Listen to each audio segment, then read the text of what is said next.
Hey, thank you for joining myself, Chad, Justin, and Eric on another episode of Dad Bods and Touchdowns.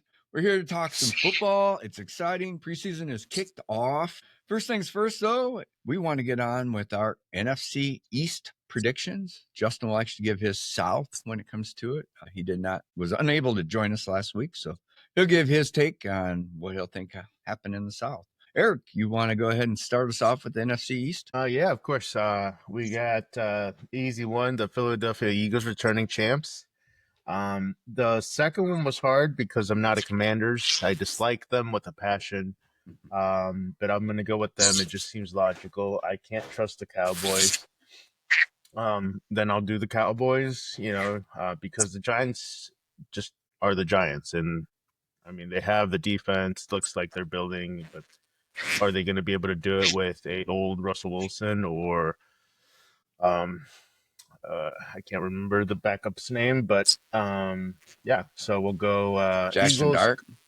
Yes, Eagles, Commanders, Cowboys, and Giants. Those are my picks. Gotcha. All right. I'll give mine and then we'll send it off to Justin. So Justin can give his predictions for that and the South. Actually, I've got winning that division will be the Washington Commanders. I think that they will end up being 12-5 on the year. They will split with Philly. They'll win one, lose one to them. But I'll have Philadelphia coming in at 2, being 11-6.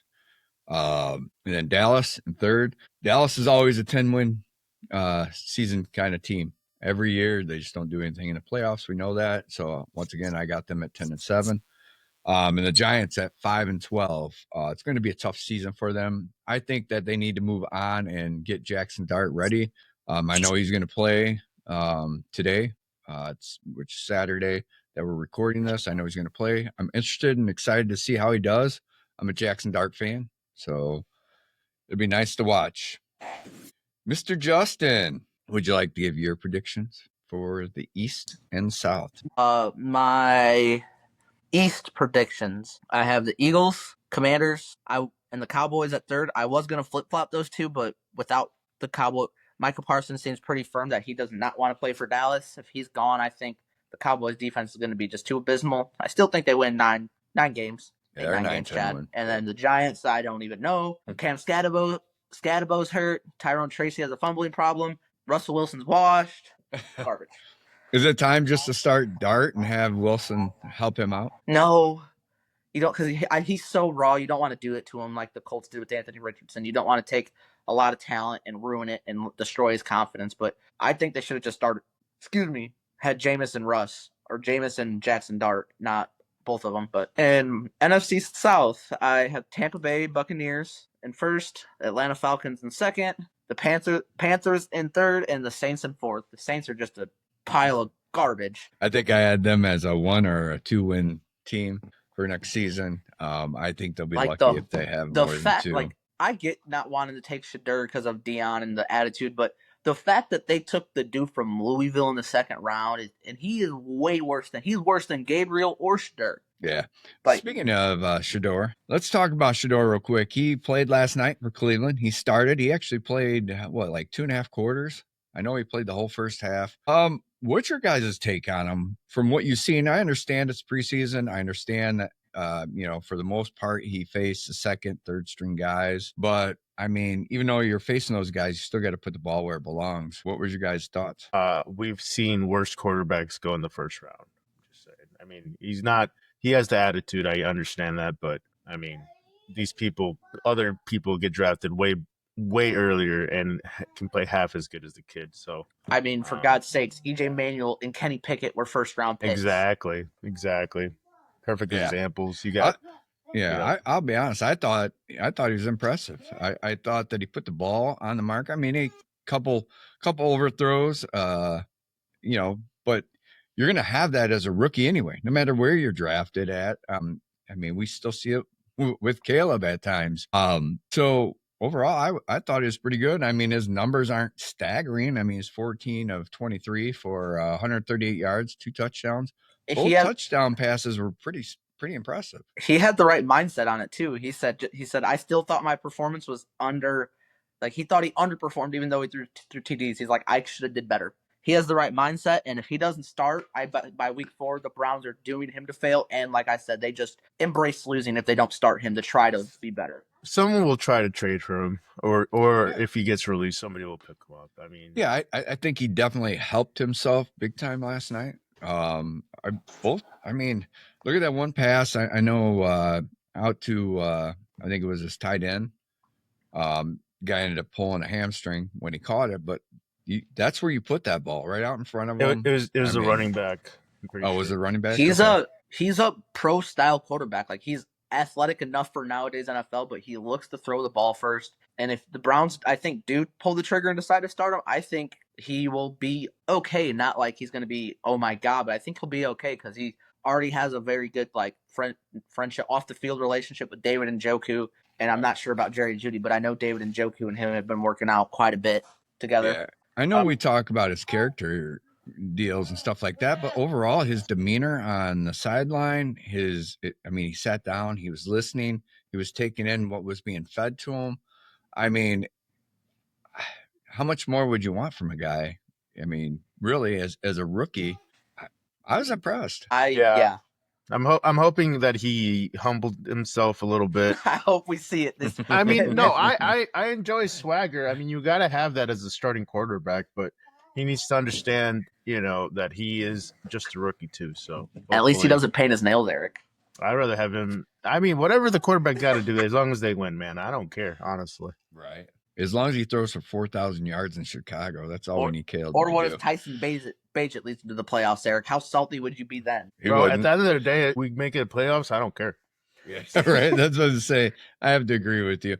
During the Detroit-Atlanta game, the defensive back, Maurice Norris, got his head whipped back pretty nastily, kind of laid on the turf. It looked like a scary moment.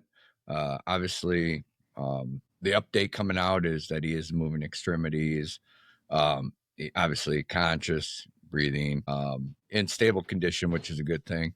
Yeah. It's a preseason game. Ending the game was, I think, the right decision. Yeah. Just it was already the fourth quarter. I mean, yeah, there's nothing to lose. I mean, so we're all in agreement that, I mean, you don't have to play that game out. I mean, no. It's preseason. You wouldn't play out a tie. Why would you play out after a serious injury like that? And when guys aren't in the right mindset after seeing something like that. So we wish him well. Hope things start to move forward for him. Also, Joel was moved to left tackle after the injury to Slater. What's your guys' thoughts? Is he going to be able to make that move from right to left? Yeah. He played left. Yeah. Yeah. And he's Notre Dame. Yeah, he's from Notre Dame. He would have been drafted as a left tackle if the Chargers didn't have Joel. It was like Tristan Wirfs when the Bucs drafted him. He played at right tackle because he was young enough he could learn the position, but he can easily pick it back up on the left side. So I think that's what's going to happen. He has the athleticism. I mean, it's logical to put him on the left side. Well, if he's played the left side, I mean, his footwork, he knows the footwork anyway for the left side, so he's all right. Going into his second year, I think. He was damn near playing at an all-pro level last year at right tackle. So as a rookie. Yeah. And I think he's going to end up taking the left tackle job from Rashawn Slater this year, personally, and they'll have to move Rashawn Slater to right tackle. I mean, nowadays it's not the same as it used to be. As long as you have, tackles it's are still tackles a tough. now. That's a tough move because I don't footwork disagree. is a lot different from one side to the other. I'm talking about defense. like either edge rushers now or just this athletic. You don't have to have them just on the left side. Right. Yeah. Well, and you had a good question. Yeah. So old man Hayward from the Steelers is wanting a new contract. He's 33. He's going to be probably Hall of Famer maybe.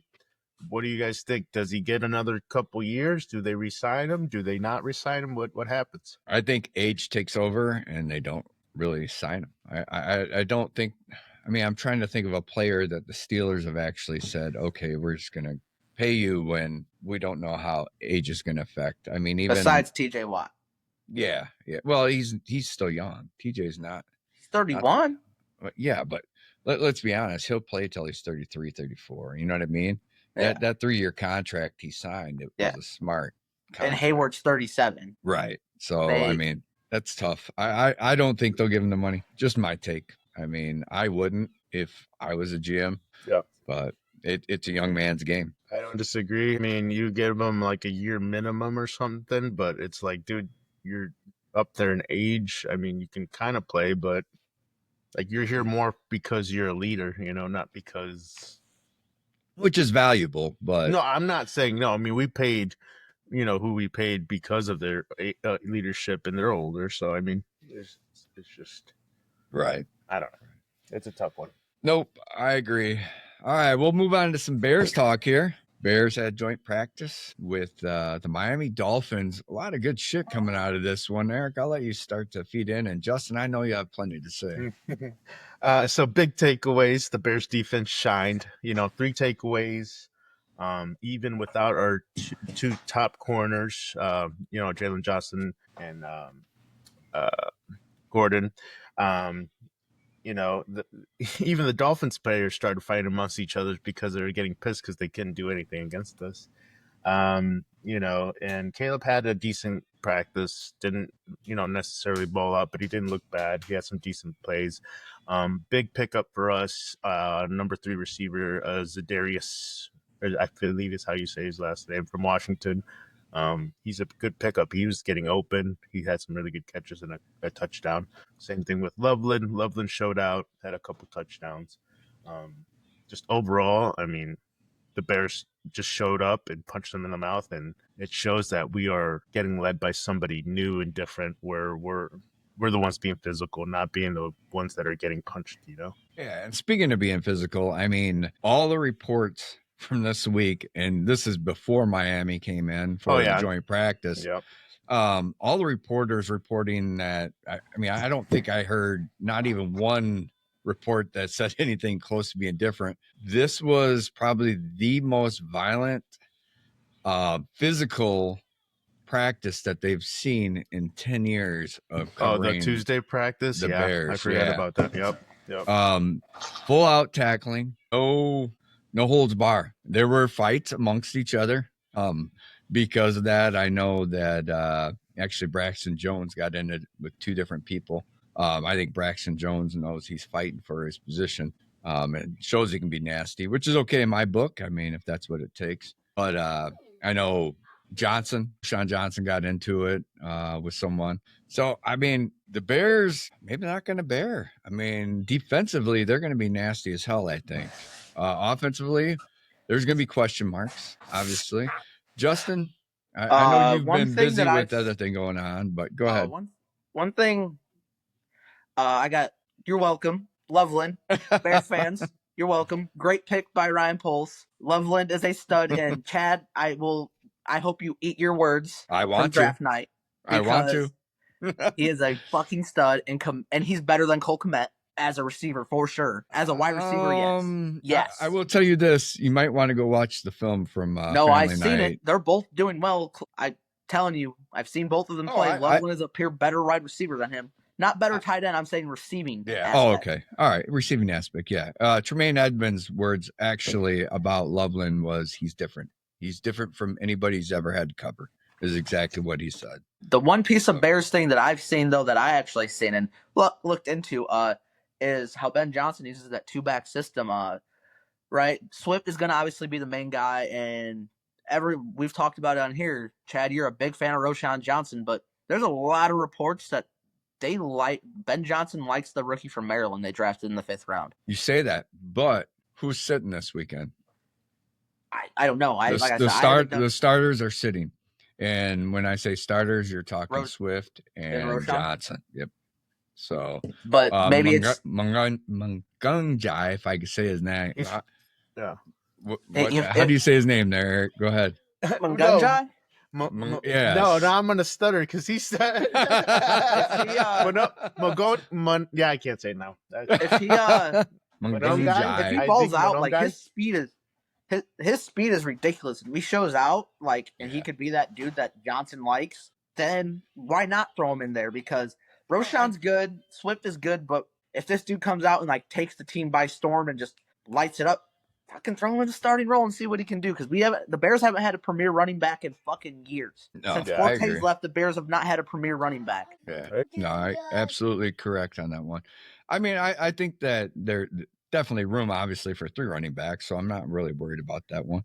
But Johnson, I mean, even with a lot of the goal line and short yardage offensive, it's been him in there carrying the ball, so I don't foresee him going anywhere. No, he's our premier goal line back. That's just what it is. You know, he's a great power back. I mean, that's his role. And the best thing about Johnson is he doesn't have a lot of miles on him. He really doesn't. I mean, he was a backup at Texas. Yeah, exactly. But he played good when he did start. So right. No, absolutely. So I mean, he's got plenty of miles. There's no need to get rid of him, and he's solid in short yardage. I haven't seen anything about the left tackle stuff. What's the update with that for Jones and the rookie?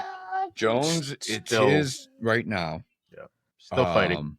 Yeah, they're fighting for it, but as of right now, if he's naming a starter, it's going to be Jones. That's going to be a big one to watch. It's the running backs, it's the end of the left tackle, obviously, and then we're going to look at depth in receivers corners, and that Austin Hooker dude last year, who I talked about in preseason. I've seen his name. Who talked about him in preseason? Who talked about him? I did last year, actually, because people were comparing him to the next Matt Crosby or like. Yeah, I was thinking of. Like also, we got to make sure we watch. Is there any updates with him? Like, is he getting playing time or no? I haven't heard anything. But you're right. It was you talking about Hooker. I was talking about what's his name. I can't remember. Hardy. Yeah, Hardy. I'm having a. No, we got to watch defensive ends. So Rashad Johnson or what is it? God, now I can't think of defensive end. Just look at the Booker and then Robinson. Those two you got to look at, and then inside, because I don't know if Pickens makes the team this year, honestly, for defensive tackle. Yeah, I mean, there's a lot. I think that's going to come down to obviously the way they're running practice. A lot of those guys, I mean, if you don't show out, it's going to be exposed big time. So if he doesn't make the team, it's because he didn't. And then also we got to watch obviously the number 2 quarterback, but I'm pretty sure Bajan already has that locked up. Yeah, I was gonna say that. If they don't, like, I get why they brought in Case Keenum, because he's good with developing. Like, he was in Houston, had him for a reason, even though they had Davis Mills already the backup CJ Stroud. They brought in Keenum to help the rookie, so hopefully the veteran knowledge helps Williams a little bit.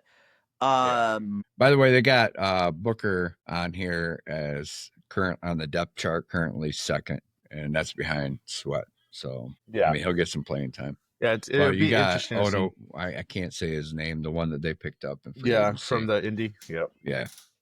So he's probably going to back up both of those guys. It'd be interesting to see. They're going to have a deep rotation, I hear, for interior and outside. So hopefully they have enough. And, you know, if Parsons wants to come join us, we can do that too. But we'll see what happens with that. But we have decent depth this year, you know. There is a lot of good words coming out about Sewell too. Oh yeah, linebacker. Yeah. Sewell was. People were high on Sewell, not me personally, but he's always been hurt the last 2 years. So you know, this is his year to prove that he can play. There's a lot of good stuff coming out of camp about him, so we shall see.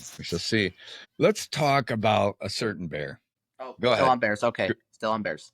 Let's talk about, because one of our wonderful people on here, Justin, likes to feed Eric a bunch of shit about Caleb Williams. And we actually talked a little bit as we were getting ready to record about Caleb Williams, about, you know, stuff that gets put out there. Let's talk about, you know, him throwing the ball in the net and missing, you know, he went over 3 and so on and so forth. All the negative stuff is put out there about Caleb Williams. What's it going to take, guys, for the naysayers to stop talking, to silence them all? I mean, what's he going to have to do? I'll tell you what, Justin, I'd like your answer because you're one of the naysayers. I think he's going to have to fucking make the playoffs and at least sniff the playoffs and not have it be a 2018 year with Mitch Trubisky where the defense does everything. I think he's going to have to go out there and actually show he's going to have to show, like, I'm that mother effing dude, how Jaden Daniels did last year. Williams had a good year Don't get me wrong, on paper. But he's going to have to go out there and win those games. How he did in the Commanders game, but, Hail Mary. He's going to have to play like that the whole season, I think. If we need that win, he's going to have to be the dude to get us that win. Not the defense getting the stop. It's going to have to be on him with the offense getting that win. That's what I feel like it's going to have to take to shut the naysayers up. And Now shut wait, me up, because you say that. Let me ask you something. How many times last year did Caleb Williams put us in a position to win a game, and either our kicker couldn't finish or our coach couldn't coach? I could name like 4 times off the top of my head. That he actually drove us down the field, put points on the board, or put us in a position to kick the winning field goal, and they failed him. And I'm not disagreeing with you, Justin. I think that he needs to produce more than what he did. His numbers were all right, but having all right numbers in the NFL is not good enough when you're the number 1 draft pick. You know what I mean? And you got your number 2 draft pick who did have a better season than what you had. I mean, you're going to face that. So I get that. But in the same return from what you just said, I mean, he did put the game in his hands, and he did put him in positions to win. And I mean, he was let down. I mean, he was let down by his coaching staff. He was let down by for sure. His kicker. I mean, so that's why when you started talking earlier this week about through text or whatever, and I just thought that's probably the best question for you is, and I knew that would be part of it, but being that he's already been doing that, I mean, Eric. Am I wrong? I mean, you say that, but at the end of the day, they still lost the game, and it's not fair to Caleb Williams, but it looks like it. And hopefully this year, like you guys have said all offseason, this coaching staff is stable. He can learn and not change his style completely, because his scrambling, his abilities is what makes Caleb Williams so special. But if he can get the little things fixed, I think he will do really fucking well. But if he can't get those things fixed, then it's time for the Chicago Bears to have that discussion. Did we fuck up again? Yeah. Eric? I think, we saw what happened with Bryce Young getting that interior offensive line help. And now with that, I think that's going to show, that's going to help, Caleb process, because he's not going to get that interior pressure like he did last year, and reducing the pressure, reducing the sacks. I mean, I just see him making more plays, and the game's going to slow down for him. That's what's going to happen. That's why Ben Johnson's putting all this pressure on him, because he's going to have that pressure. He knows he's going to be pressured all year. We see it already with just the media. I mean, just wait what's going to happen in the regular season. I think he's mentally tough. I think Ben Johnson knows he's mentally tough, and he's going to put him in a place to win. We shall see. I see a lot of shit on line about, what JJ McCarthy's doing. I see a lot of shit about golf. Actually, I've seen a lot of negative shit about golf. I mean, have you guys seen that? Yeah. The Lions' offense is not looking good. Their defense is probably going to be fine still. Dan Campbell's still going to motivate the shit out of that defense, but if this offensive coordinator don't work out, whoo! I mean, you lost your coordinator. I mean, that's the biggest part there. That's why I was like, I don't know if the Lions can do it again without their 2 coordinators. Yeah, I heard he's struggling. But like, if you think about it though, like, it's just the low hanging fruit. Like I said earlier, like, it's easy to pick on Caleb because he's different, and people don't like different, which is fine. But I think it takes different people to change things. So hopefully we see improvement this year. And it sucks we don't get to see him play this game, but I think they're gonna make him play like a series or 2 next week, and then the week after that he'll play a half. Now, let me ask you this, and one of the things that was said this week about Caleb Williams actually was that Ben Johnson had to work on Caleb Williams about being an NFL quarterback. And what I gathered by that was, and I know you say he's different, and I know Justin threw out, the painting of the nails. What do you think Ben Johnson was talking about when he said he was going to make him an NFL? And he was not talking about his footwork. He wasn't talking about throwing the ball. He was talking about his prep. Maybe we just his composure and I don't think he wants to change him as a person. He just wants to change the attitude to not let people get to him as far for him being who he is or who wants to be as far as his outside persona outside of football. I mean, as a quarterback, you are a staple for the community. Same thing as for a teammate. So maybe that's what they mean. At least that's what I take from it. Yeah, Justin, what do you take from him saying something like that? What would be your thoughts? Ben Johnson saying that, I could almost feel it like being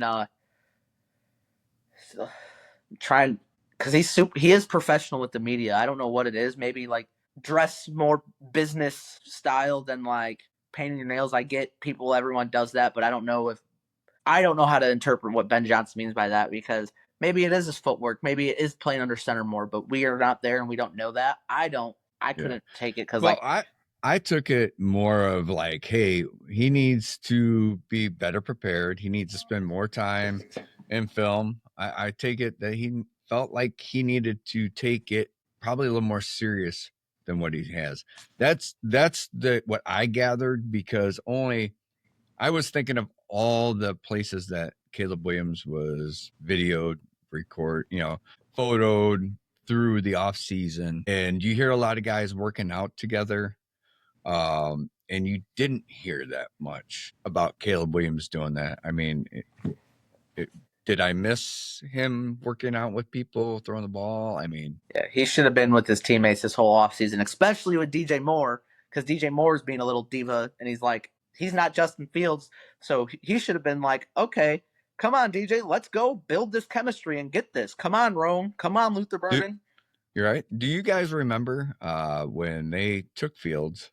One of the things they did was they were in Florida working out. DJ Moore, Mooney was. I know that obviously Fields was there. They had guys down there working out together, even though they were not in camp or whatever the case may be, building, like Justin said, that chemistry. Could that be maybe a little bit what Ben Johnson's talking about? It could be. I mean, there's Very much reports so. of Caleb staying late after practice, doing some reps with Loveland, with Moore, with Rome. I mean, there is reports after practice here recently, so maybe that was part of the talk. But he is showing up early. He is staying late. I mean, he's trying to do, the quarterback thing, but I've never had him not doing that, but maybe it's just not reported as much. I don't know. I'm going to defend him because he's my quarterback, so that's what I'll do. Yeah, he's my quarterback too. I just thought it was interesting when the comment was made. And so real quick before we move on from the Bears, Kevin Warm talked about the stadium. He says he wants to build by October. Does it happen, you think? Does he get the waivers? Does it go through? Do they break ground? Listen, this is the deal. We know that was going to be in Arlington Heights. Yeah, we knew that. Yeah. We know the contracts have been signed. It's all been kept under wraps for one reason. I mean, it's a leverage. He was leveraging Arlington Heights for the tax purposes and everything else. You know what I mean? It was no secret. I mean, even when we talked about it and we had it on our TikTok, there were people commenting that, just talk to this person, you would know. You know what I mean? If you go back and look, you'll see the comments if you're listening. But the bottom line is it's been Arlington. It was always going to be Arlington. It was a leveraging tool. The city of Chicago is going to lose out big time. County won't. It's still in Cook County. So. Yeah, I mean, they'll still get the tax. I mean, it's going to be huge. Like he said, he mentioned the amount of jobs it's going to create. 300 and something, acres, it's going to create hotels, food, probably a casino. It's going to be Bears land. I mean, I don't know who looks at that much land and says, no, let's not build it there. Let's build it in the shore where we don't have anywhere to build, Yeah, and our hands are tied with everything we do in exactly. the city of Chicago. Hopefully they're able to build a better system for parking and driving there, but I am so stoked for this, It's just I'm stoked. When I was younger, your guys' age, I'll be honest with you, I was one of those fans. I'm like, a dome? No, we play football out in the cold and blah blah. Yeah. Now I'm like, a dome? Hell yes, it's gonna be nice in there. Yeah, I can go to a football game and fucking enjoy it. Well, it's not even just that. It's not even just that. There's like the amount of things that could happen. We could have a Final Four. We could have so many things that we could go to that we couldn't go to. Exactly, Super Bowl concerts. Just the amount of things you can do with a dome is crazy. So it's dumb for whatever politics or whatever, for them to try to take that away from, especially from people from Illinois, just Bears fans overall. It's going to create so much for the economy overall. Now we need a team to go with it. Well, I think we have it. I know we always say that. I think we have it for sure, because what I'm seeing from our head coach and just our overall defense, I mean, how can you not be hyped? I mean, the defense will carry us until the offense can catch up, and then when we're both rolling, that's going to be crazy. Yeah, and if you listen to a lot of the analysis, they're talking about Caleb probably the first 4 to 5 weeks struggling in the offense and then taking off. A lot of them are saying that it's going to, after week 4, week 5, that you'll see a different Caleb. As long as he can change that, I turn on and fourth quarter thing that he did last year. Yeah, I hope he's got to play in the first quarter. Exactly, nice. Exactly. Yeah, that would be good, or at least show off a little bit, or depend on the running game. He doesn't have to put it all on his back. Absolutely. And we could see that happening. That would be great. Absolutely. What's going on in 49ers land there, Justin? I've been away for a couple weeks, but there's quite a few things. Michael Williams hyperextended his knee. Fucking Nick Bosa was injured. He's back for the joint practice. Juwan Jennings is injured. He's holding in. Ricky Pearsall is looking like the 49ers' number 1 wide receiver, clear-cut wide receiver right now. George Kittle, and it looks like the offense is going to run through Ricky Pearsall if he stays healthy, because probably trying to save Kittle and fucking CMC for the late season, or if they need to get into the playoffs, they need them. So, I don't blame them. And there's one receiver that has been looking really good with the second team, and a lot of people think he's going to start at some point this season. Jordan Watkins is his name, rookie wide receiver. I don't know where he was from, but Jordan Watkins is having a terrific training camp, and at some point he will probably be starting this year for the 49ers. All right. So you got McCaffrey. Alfred Collins has looked decent too. Their second round pick from Texas, he's finally on the field. He's looking good. Not like he's going to be Aaron Donald or Jalen Carter, but he looks like a big body that's solid, can use to help slow down the run and allow Bosa to get back there quicker or take up more bodies. Now, let me ask you this, Justin. You got McCaffrey, who's 29 years old, who has struggled to stay healthy. I mean, let's just call it what it is. Great athlete, great player when healthy, but being healthy has been the one knock on his career. Oh, yeah. Are you concerned with him being 29 and I think they're having health issues? I think they're going to trade for a running back midseason. Like, if, hence, say the Bears do fucking that kid from Maryland does pop off, and it is Roshan and the kid from Maryland, and DeAndre Swift is the odd man out, I could see the Niners trading someone like a Swift, or freaking, if the Giants start Cam Scatterbo and don't use Tyrone Tracy, trade for someone.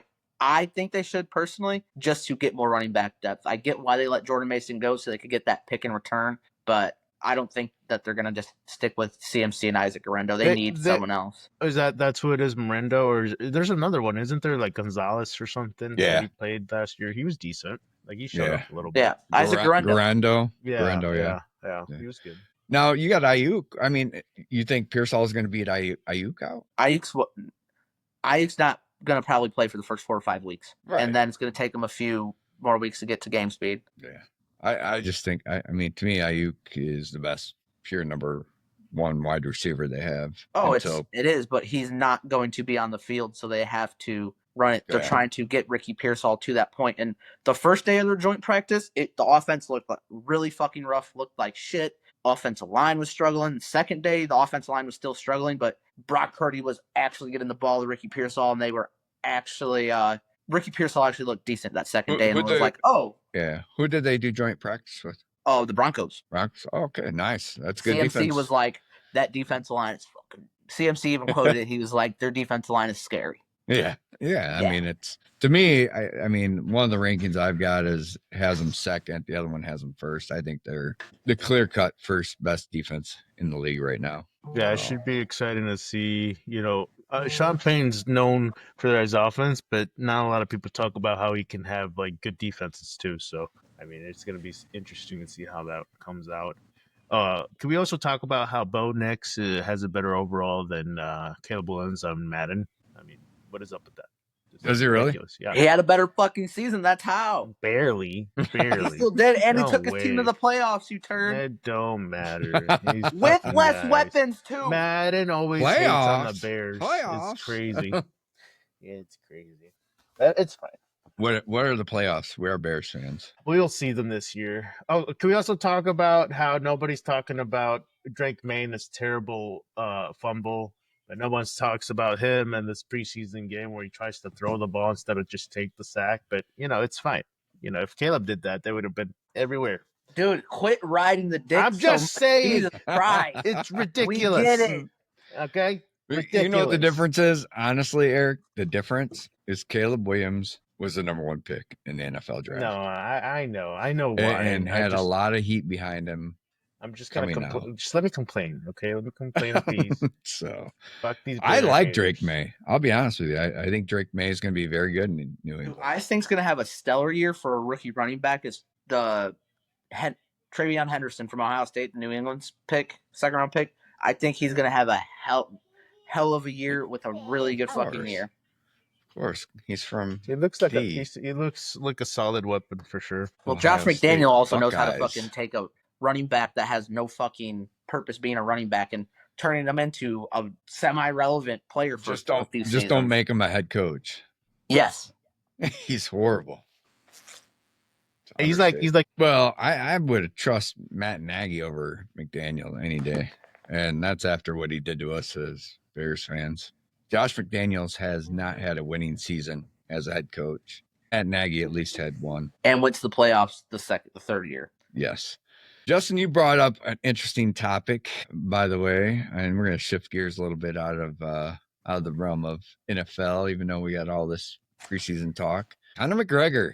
First of all, he's back in the testing pool. I watched TikTok that was hilarious. It showed him actually pissing in a cup and it being like bright green and putting it in the tester and failing it, and Dana White paying some guy to change the test. I thought it was kind of comedic.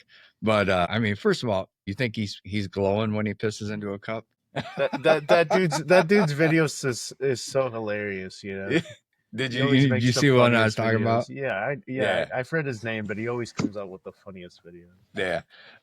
He's running for president of Ireland, right, Justin? Yeah. When I seen it on his Instagram, and you gotta be shitting me. Immediately sent it to my friends, sent it to Chad, and I said, "This motherfucker serious about this?" Yes, sir. So it's serious. I think the dude's a buffoon. He's crazy. He needs help. I don't disagree. I think it's comedic. It's entertaining as can be. I laugh my freaking what off at it, but it's comedic. But no, it's. I would trust John Jones before him. Yes, I would too. So, just my take. Eric, would you vote for him? No. I mean, he's funny. He's all get out, but the dude likes the cocaina too much, and I wouldn't trust him. Would you trust him in your house? I mean, old Conor McGregor, yeah. New Conor McGregor, would probably break everything and then try to fight everybody, Or pull his out and start showing it to everyone. Exactly. Like, come on, dude. Oh my God, that guy, he's something else, boy. Yeah, man. He has a wonderful family and all this shit, and he still acts like a retard. Like he just lost his civil lawsuit for raping the chick. And his wife's still with allegedly. him. Allegedly. I mean, he's got found guilty of it on the civil end of it.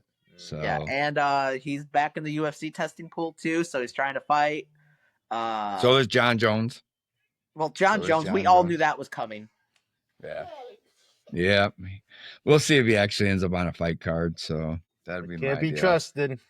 Yep. I don't want McGregor to fight again. I'm sick of him. He's doing what he can to stay relevant. I don't freaking care. He's a lost cause. He's trying At least John Jones has fought 2 times in the past 5 years. Like, this is the thing. I would love to see Conor McGregor fight, just not in the UFC. I would love to see him bare knuckles. I think his hands have always been dangerous. I think he'd be fun to watch on that level, bare knuckle boxing, and not regular boxing. But that's just me. Let's not talk about him fighting Floyd Mayweather. What a fucking joke. Like, come on. This dude's like, I get it. It's money. It's fine. But, like, you can definitely tell he's pulling punches. That? I mean, he made a shitload of money. Yeah, that's what I'm saying. Wouldn't you? I mean, I would have done it. But the Justin, fact that you? it was so blatantly obviously that he was like pulling his punches and holding back was crazy. Like I just, they don't even try to hide it anymore. Same thing with like Jake Paul and Mike Tyson fight. Like come on, guys, at least make it believable. But Right. people still watch. Yep. Mr. Justin, any updates on Hunter or Trey lately? Hunter had another fight, but he's injured right now. His foot's fractured. He told me a couple of like minor injuries that he's just not doing it anymore in August. He's going to take some time off and heal up. Trey's got a fight September 27th. It'll be on UFC Fight Pass. Don't know what company for, but yeah, that's the updates on them. Trey's in fight camp right now. Don't know what weight he's fighting at. Don't know how his big ass makes 155, but he does Yeah, it. So he's a big kid, that's for sure. But okay, well, maybe we can talk to him before his up and coming fight. That'd be awesome. And we wish Hunter speedy recovery, get healthy, so we can watch you fight again. It was fun to watch, that's for sure. All right, let's close this thing up. Justin, what you got for us? Good to be back on. Army school BLC is not fun. It's not hard, but you have to study. And yeah, been busy. All right. Eric, what do you got for us? Hopefully you can see a really good game tomorrow. Watch some players that we don't know about develop. Otherwise, keep watching. We're gonna push this Bears content, and also, Caleb for MVP this year. I've already said it. I'm gonna keep saying it. I'm gonna speak it into existence. There you go. Well, like Eric said, we got the Bears at noon tomorrow against Miami Dolphins. There'll be no starters playing, but a lot of guys trying to make a team and trying to show what they got. Excited to watch that, see what we've got coming up through our bench. It's always fun. But besides that, we appreciate you watching and listening. Please leave any comments. Follow us on all social media. Appreciate you. We're out. Peace.